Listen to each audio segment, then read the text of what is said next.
Hello, আসসালামু আলাইকুম। আরও একটা নতুন ভিডিওতে আপনাদের স্বাগতম। আজকে যে ভিডিওটি ধারণ করছি সেটা হচ্ছে খেতলাল উপজেলার। খেতলাল উপজেলায় এত পরিমাণ আলু উৎপাদন হয় যেটা আপনি যদি স্বচক্ষে না দেখেন তাহলে সেটা বিশ্বাস করার উপায় থাকবে না। যখন বাসায় যাচ্ছিলাম তখন দেখি যে তার আগের দিন রাতে বৃষ্টি হয়েছিল। তো বৃষ্টি হওয়ার কারণে মাঠে এত পরিমাণ পানি জমা ছিল যার কারণে কৃষকেরা সেই বৃষ্টির পানি থেকেই আলু উঠায়ে রাস্তার পাশে খামাল দিয়ে রাখছে বা জমা করে রাখছে। আর এত পরিমাণ আলু আমার জীবনে এত পরিমাণ আলু কখনো দেখিনি। আমরা সিএনজি চড়ে যাচ্ছিলাম এবং যাওয়ার পথে ২ পাশেই এত পরিমাণ আলু ছিল যেটা অনুমান করা দুঃসাধ্য ছিল যে কত মণ আলু। এবং আমরা যে পথ দিয়ে যাচ্ছিলাম প্রায় ৫ থেকে ৬ কিলোমিটার রাস্তা। রাস্তার পাশে প্রায় জায়গায় আলু এইরকম করে খামাল করা ছিল। এবং এই যে দেখা যাচ্ছে রাস্তার সাইডে আলু খামার করা ছিল।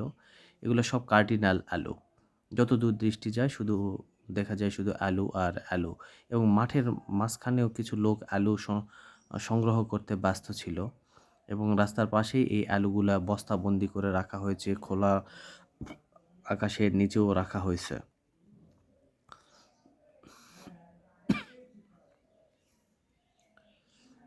পরিবেশটাও ছিল অনেক সুন্দর। কিন্তু এখানে যারা আলু উৎপাদন করছে তাদের জন্য এটা আসলে খুবই দুঃখের সময় কাটছিল। কারণ তারা আস্তে ধীরে সেই জমি থেকে আলু সংগ্রহ করার কথা ছিল হয়তো, কিন্তু বৃষ্টির পানিতে তারা সেগুলা আনতে অনেক কষ্ট হয়। যার কারণে তারা সরাসরি বাড়িতে না নিয়ে গিয়ে রাস্তার ধারে এইভাবে ছড়িয়ে ছিটিয়ে রাখছে। এখানে আমরা কয়েকজন কৃষককে জিজ্ঞেস করলাম আলুর মন কত করে? তারা বলল যে কার্ডিনাল যে আলু সেটা ৪০০ থেকে ৫০০ টাকা মণ আলু।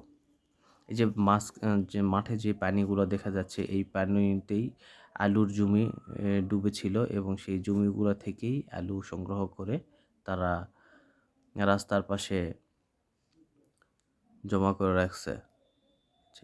মাশাআল্লাহ, এত পরিমাণ আলু ছিল যেটা দেখে চোখ জুড়িয়ে যাচ্ছিল।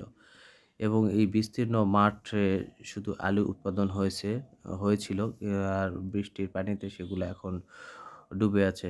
মাঝে মাঝে দেখা যাচ্ছে কিছু ধান আছে, কিন্তু ধান ছাড়া যেই জমিগুলো আছে সেই জমিগুলো থেকেই তারা এই আলুটা সংগ্রহ করছে।